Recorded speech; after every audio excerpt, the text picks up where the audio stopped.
শুভ সকাল বন্ধুরা, কেমন আছো তোমরা সবাই? আশা করি তোমরা সবাই খুব ভালো আছো। ঈশ্বরের কৃপায় আমরাও সবাই খুব ভালো আছি। তো সকালবেলা দেখো ছাদে চলে এসেছি। এই যে দেখতেই পাচ্ছ আজকে একটু হালকা হালকা রোদ উঠেছে। তো একটু আগে কিন্তু বৃষ্টিও হচ্ছিল। দেখো গাছের পাতায় দেখতেই পাচ্ছ জল রয়েছে। তো যাই হোক সকালবেলা চলে এসেছি ছাদে, কারণ কালকে অনেকগুলো জামা কাপড় সব রয়েছে ছাদে নিচে মেলতে হবে। দেখো এখান থেকে কিন্তু সূর্যি মামা উঁকিও মারছে, আবার দেখো বেশ কিন্তু মেঘও করে আছে, মনে হচ্ছে আবার বৃষ্টিও নামবে। তো সকালে ঘুম থেকে উঠেই যেই দেখলাম যে বেশ রোদ্দুর আছে, তো সেখানে আমি দেখো চাদরটা কালকে কেচেছিলাম, মানে আমি কাচিনি, আমার হাজব্যান্ড কেচে দিয়েছিল আর কি। তো কাচার পরেই এত মুষলধারে সারাদিন বৃষ্টি হয়েছে, একদম মেলতে পারিনি। তো মোটামুটি ঘরের বারান্দায় দিয়ে শুকিয়েছি। তো একটু একটু যা ভিজে আছে ওই জন্য ছাদে চলে এলাম, যে একটু রোদে দিলে ভালো মতন শুকিয়ে যাবে। কিন্তু ছাদে এসে দেখছি আবার দেখো কীরকম মেঘলা মেঘলা মতন করেছে। এদিকে বালিশের তোয়ালেগুলো সব কেচে দিয়েছিলাম, মানে কালকে দেখেছিলাম সকালবেলায় বেশ রোদ্দুর আছে, তো অনেকদিন ধরে কাচা হচ্ছিল না বলে এগুলো কেচেছিলাম। তারপরে তো বৃষ্টি এসে ব্যাস একদম সব ম্যাচাকার করে দিল। যাই হোক চলো ছাদে এগুলো মিলে এসছে আপাতত, যে হালকা হালকা রোদ্দুর আছে, শুকিয়ে যাবে হয়তো। এসে চলে এসেছি এখানে চা বানাতে। তো সকালে এখানে দেখো চা বানিয়ে নিচ্ছি, লিকার চাই বানাচ্ছি আজকে দুজনের জন্য। আর এদিকে দেখো একটু টিফিন করব, পরোটা করব বলে ওখানে ময়দা একটু ময়ান দিয়ে রেখে দিয়েছি, আর আলুর তরকারি করবো, ওখানে আলু বার করে নিয়েছি। এদিকে দেখো কাজ করতে করতে দেখলে কিরকম বৃষ্টি চলে এলো, একটুখানি ছাদে দিলাম, তারপরে দেখো এখানে বৃষ্টি চলে এসছে। যাই হোক চলো এখন আমাদের চা পর্ব শেষ। চাটা খেয়ে দেখো টিফিন করতে বসে গিয়েছি, একদম পরোটা ভেজে নিচ্ছে। এদিকে আলুর তরকারিও কিন্তু আমার করা কমপ্লিট হয়ে গেছে। তো দেখো এখানে খাবার নিয়ে চলে এসেছি, এই ছেলেকে অলরেডি খেতে দিয়ে দিয়েছি। আর এখানে একটা থালাতে আমি আর আমার বর একেবারে খাবারটা বেড়ে নিচ্ছি এখানে। তো পরোটা আর আলুর তরকারি করেছি, একদম সিম্পল যেরকম হয় আর কি। তো আর এখানে দেখো ছেলের পাতে রয়ে গেছে মিষ্টি, এটা হচ্ছে মোদক মিষ্টি, আর এটা হচ্ছে একটা লেডিগিনি, ওর খুব পছন্দের। আর এখানে একটু গজা কালকে ছেলে খেয়েছে, আমার জন্য একটু রেখেছে। তো এমনিতে এখন মিষ্টিটি যেহেতু খুব একটা খাওয়া বারণ, তো ইচ্ছা করছিলো বলে বলেছিলাম রাখতে, তো রেখেছি এইটুকু খাবো। আর এখানে ছিল সন্দেশ, ছিল অনেকগুলো। আর সন্দেশ আমি খুব একটা খাই না, কারণ আমার ভালো লাগে না। এই যে একটা সন্দেশ বরকে দিতে বললাম, আমাকে বলছিল নিতে, আমি বললাম না আমি খাবো না, কারণ আমার ভালো লাগে না সন্দেশ খেতে। আর ছেলে ওইদিকে হাতের ইশারায় বুঝিয়ে দিচ্ছে খুব ভালো হয়েছে খেতে। মেলা হয়ে গেল, ওগুলো কখন থেকে রয়েছে, ওগুলো মেলাই হয়নি, ভুলেই গিয়েছিলাম। আবার দেখো মেঘ করে এসছে, এই এত সুন্দর রোদ্দুর দিল, আবার মেঘ করছে। একবার রোদ দিচ্ছে আবার মেঘ মেঘ করছে, এই করে করে সকাল থেকে শুধু কতবার করে জামা কাপড় শুকালো। আমি আসিনি, ওর বাবা এসে বাবার ছাদে দিয়ে কালকে চাদর কেচেছিলাম, চাদরটা শুকানো হলো। কালকে জামা কাপড় কিছু, এই ছেলে স্কুলের জামাটা শেষে কেচে দিয়েছি। একটু উল্টে দাও ওর প্যান্ট আর এইগুলো। এই যে আবার মনে হচ্ছে বৃষ্টি, সকালে তো মুষলধারে বৃষ্টি হলো, এখন দেখো আবার মেঘ করছে। দেখি একটু আকাশটা পরিষ্কার, এদিকে মেঘ, বৃষ্টি হবে, ওইদিকে মেঘ কালো করে এসছে। এইদিকে কর্নারের মেঘটাও কালো একদম, এই যে আবার দেখো এদিকে কর্নারের মেঘটা কালো দেখতে পাচ্ছ, এই যে বৃষ্টি কালকে এরকম দেখো নি, এরকম থেকে বৃষ্টি হয়েছে, আবার বৃষ্টি হবে। উল্টে দাও উল্টে দাও, ওটা ভিতর দিকটাও রাতারি শুকিয়ে যাবে। চলো আকাশে পড়বে, রাতারি শুকিয়ে যাক একটু। এইগুলো গামছাটা তো শুকিয়ে যাবে, তোমারটা দাও, ওগুলো দাও, রুমাল টুমালগুলো নিচে দিলেও চলবে। এগুলো তোমার একটা শুকোলে হবে, তোমার হাফ প্যান্টটা, আর আমার একটু নাইটিটা একটু শুকিয়ে গেলেই ব্যাস। খেলা চলে এসছে পরে। লেখা খালি পায়ে এসছো কেন? লেখা কমপ্লিট? ঠিক আছে চলো। পারোনি কেন? মনে পড়ছে না। চলো যাবো গিয়ে, এবার আমি এই স্নান করে এসেছি, এবার আমি যাবো খেতে বসবো। চলো।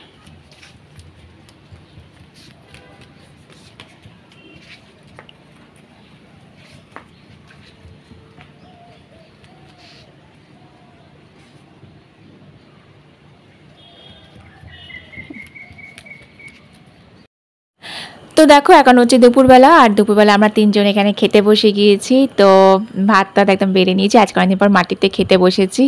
তো দেখো আর এখানে মানে কি বলবো, আমি আজকে দিয়েছিলাম আলু ভাতে, খুব আলু ভাতে খেতে ইচ্ছা করছিল, আলু ভাতে দিয়ে লঙ্কা একদম মেখে খেতে ইচ্ছা করছিলো। তো বরকে বললাম একটু আলু ভাতের সাথে লঙ্কাটা চটকে মেখে দিতে, কারণ আমার অনেক সময় না হাতে লঙ্কা মানে ঝাল লাগলে হাত জ্বালা করে।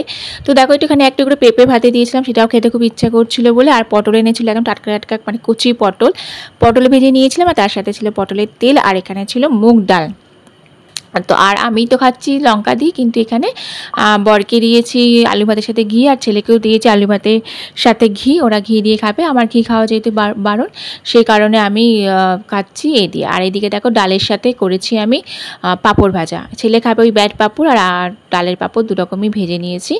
তো এই হচ্ছে আজকে আমাদের খাওয়া দাওয়া। এই ধরনের খাবার দাওয়াগুলো না ভীষণ ভীষণ ভালো লাগে, মনটা একদম শান্তি হয়ে যায়, মানে মনে শান্তি চলে আসে এই ধরনের খাওয়া দাওয়ায়।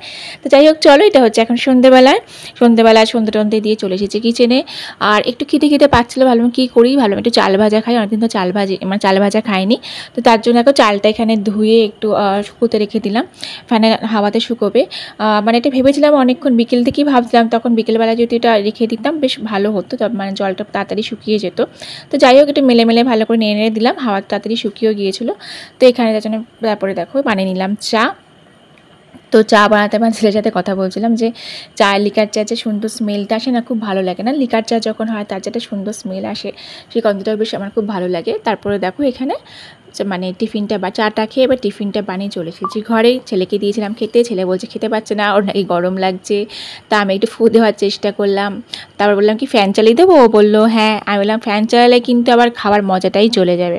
তো যাই হোক দেখো, তারপরে আমি একটু খেয়ে দেখলাম যে কেমন লাগছে। একটু লঙ্কা দিয়েছিলাম, কাঁচা লঙ্কা বেশ ভালো ভাজা আর কি, মানে কাঁচা লঙ্কা দিয়ে ভেজেছিলাম, বেশ ভালো লাগছিলো, ঝাল লেগেছিলো বেশ খেতে। তো খেলাম, বেশ অনেকদিন পর খেলাম, ভালো লাগলো। আর এটা এখন হচ্ছে রাত্রিবেলায় বানাচ্ছি হচ্ছে কি আজকে মানে কিচেনে চলে এসেছি, বা আজকে রাতে ভাবলাম একটু খিচুড়ি খাবো, কী জানি হঠাৎ করে আমার খুব খিচুড়ি খেতে ইচ্ছা করলো। আর অনেক খিচুড়ির সাথে ইচ্ছা করলে একটু বেশ ভাজাভুজি করে খাবো। সাধারণত আমি খিচুড়ির সাথে পাপড়ি ভাজি বা কখনো আচার দিয়ে দিই। তো আজকে কী জানি কি মনে হলো যে একটু খিচুড়ির সাথে আজকে আমি বেশ অনেক রকম ভাজাভুজি দিয়ে খাবো। তার জন্য এখানে আলু ভাজলাম, একটু বরবটি ছিল বরবটি ভাজলাম, আর ভাজলাম পটল। তো কুমড়ো ভাজা আর বেগুন ভাজা খেতেও ইচ্ছা করছিলো, কিন্তু যেহেতু দুটো আমার খাওয়া বারণ, তো সেই দুটো ভাজতে পারলাম না। তো যেহেতু মনের খুব ইচ্ছা হচ্ছিলো, মনের স্বাদ কেন আর বাকি রাখি, তো মনের স্বাদ পূরণ করতে বানিয়েই ফেললাম খিচুড়ি এইভাবে। তো দেখো বন্ধুরা, এখন আমাদের ডিনার রেডি হয়ে গেছে, অনেকটাই রাত হয়ে গেছে, 11টা বেজে গেছে ডিনার করতে করতে। আর দেখো একদম ধোঁয়া উঠছে, এই যে একদম ধোঁয়াটা, গরম গরম খিচুড়ি খেতে পারছো বাবা? হ্যাঁ খেয়ে নাও। তো খিচুড়ির মধ্যে শুধু মানে এটা মুগ ডাল আর গোবিন্দভোগ চালের খিচুড়ি। সাধারণত রাত্রে আমি ডালিয়ার খিচুড়ি করি, তো আজকে ইচ্ছা হলে একটু এরকম খিচুড়ি খেতে করলাম। দেখো লঙ্কা রয়েছে, আছে এই যে আলু ভাজা, বরবটি ভাজা, পটল ভাজা করলাম। মানে আজকে আমার খুব ইচ্ছা করছিল এরকম একটা ভাজাভুজি দিয়ে খেতে, নাহলে শুধুমাত্র পাঁপড়ই করি। পাঁপড় আছে যেখানে একটা ছেলেকে দিয়েছি আলাদা করে, আর আমার যেখানে নিয়ে নিয়েছি পাঁপড় আছে, পাঁপড় দিয়ে খাবো। আর এইটা একদম গরম গরম খাবো। কেমন লাগছে বাবা গরম গরম খিচুড়ি? চলো, ওয়েদারটা যদিও এখন বৃষ্টি হচ্ছে না, সকালে বৃষ্টি হয়েছিল, তবু ভালো। তো চলো খেয়ে নি, রাত হয়ে গেছে। তো তারপরে দেখো এটা খাওয়া দাওয়ার পর রাত্রিবেলার, এখন বেশ অনেকটাই রাত্রি হয়ে গেছে, আমার হাজব্যান্ডও অফিস থেকে ফিরে এসেছে। তো আজকে সকাল থেকেই বেশ আজকে দেখছি শরীরটা খুব খারাপ করছে, মানে আবার ব্যথাগুলো হচ্ছে। তো ছেলেকে বললাম একটু হাতটা এখানটায় টিপে দিতে, তো ছেলে টিপে দিচ্ছে। যে ওষুধগুলো চলছে তার মধ্যে কিছু ওষুধ আবার শেষ হয়ে গেছে, হয়তো সেই কারণেই হচ্ছে, আবার ডক্টরের কাছে যেতে হবে চেক আপের জন্য। তো এই সপ্তাহে হয়নি, তো দেখবো নেক্সট উইকে আবার যেতে হবে, যাবে হাজব্যান্ডের ছুটি হবে যাব। তো ছেলেকে বলছিলাম এই যে হাতটা টিপে দিতে, হাত দেওয়ার পর বললাম একটু ঘাড়টাও ব্যথা করছিলো, ঘাড়টা প্রচণ্ডই ব্যথা করছিলো, কি জানি ঘাড়টা আমি নাড়তে পারছি না একদম, মানে ঘাড়ের যে দুটো আছে রক্তটা প্রচণ্ড ব্যথা করছিল। আর একটা জিনিস হয়েছে, যেটা পরশু দিনকে হয়েছিল আর কি, আমি একদম মানে সেন্সলেস হয়ে পড়ে গিয়েছিলাম, হঠাৎ করে ঘরের মধ্যে সেন্সলেস হয়ে পড়ে গেছিলাম, এবং প্রচণ্ড জোর লেগেছিলো মাথাটা, মানে মাথাটা প্রচুর ফুলেছে, মাথা থেকে মানে ব্লিডিংও হয়েছে, রক্তও বেরিয়েছে, সে তো এক বীভৎস কাণ্ড হয়েছিল, সেটা তোমার সাথে শেয়ার করা হয়নি। তো যাই হোক চলো, তো এইখানে ছেলেকে টিপে দিচ্ছে একটু, তারপরে দেখো শুতে যাব। তো রাত হয়ে গেছে অনেক। তো চলো আজকের ব্লগটা এই পর্যন্তই থাক, দেখা হবে আবার নতুন ব্লগে।